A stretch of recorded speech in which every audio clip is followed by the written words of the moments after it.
like so many romantic comedies and fairy tales, and they're not riding off into the sunset literally, but metaphorically they're riding off into the sunset. They've been through really difficult times, they've split up, they're back together, all is now well, and all will be well, and you know, till death do them part.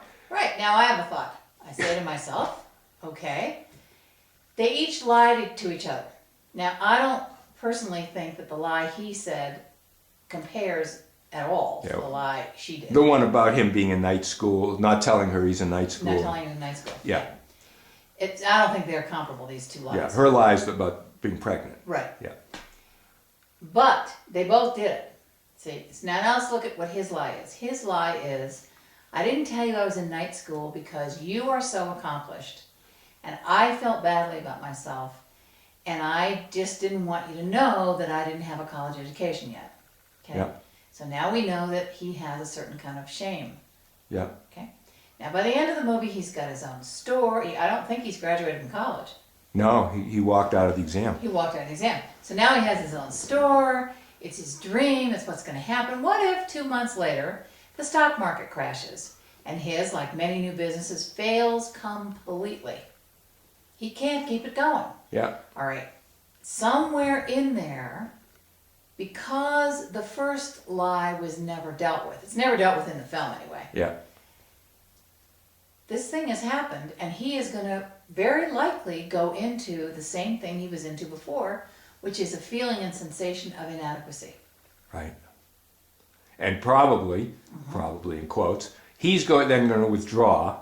She's then, all her old stuff is going to come up about, are you really committed because you've withdrawn from me? Right. Right? Because we know sooner or later, after the film ends, they're going to be tested again with the same issues and other issues that they don't even know is coming yet. Right.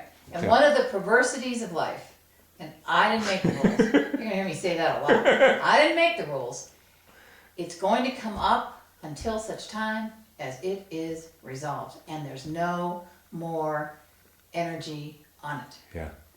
That is just how it goes. In lots of movies, you see that one person is lying to one or more others. Some of the time the character knows they're doing it, and some of the time the character does not know they're doing it. We think of lying as being a high crime. And it is a high crime, but it is also as normal as apple pie. Because as children, we are not we're taught to tell the truth about certain things, but we are often taught not to tell the truth about our emotional reality. Don't be afraid, there's nothing to be afraid of. Don't get angry, you don't want to be like Grandpa. It's okay to be sad for today, but put your smiley face on for tomorrow. All that kind of stuff. All of us were subject to it.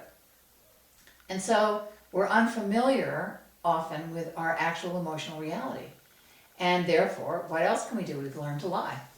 So while we see it a lot in movies and things, it's really important. It's really helpful in a relationship to be able to say, you know what? This is what I thought, but this is what I really think. Or, this is what I told you I feel, but I've thought about it all day, and that's not what I feel. I feel this. Or, along those lines. So that you can be looking at, again, we all grew up being told that white lies didn't matter. Well, in a relationship, if the white lie is, oh honey, yes, that dress looks great on you, it may not. Or, no honey, you don't look old. Sweetheart, you look just as young as the day I married you. Those are probably okay.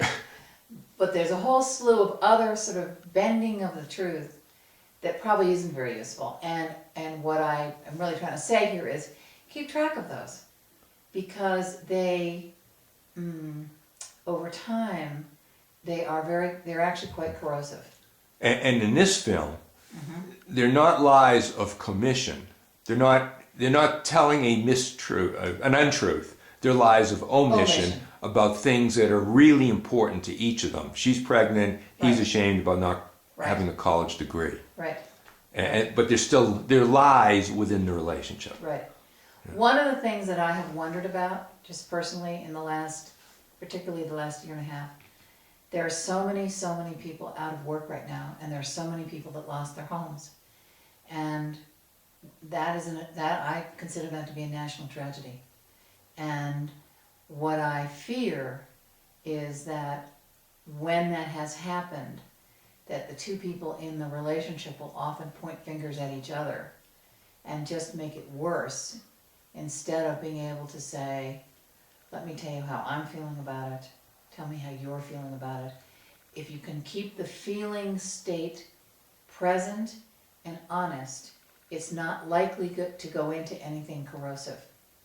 These are very difficult times for lots of people, and the more emotionally truthful we can be about it, the better.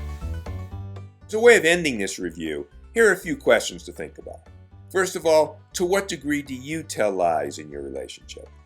If you're in a relationship now, how emotionally honest is it? What skill or skills do you need to strengthen so your relationship can be more emotionally honest? And lastly, what are the benefits you see from having a more emotionally honest relationship?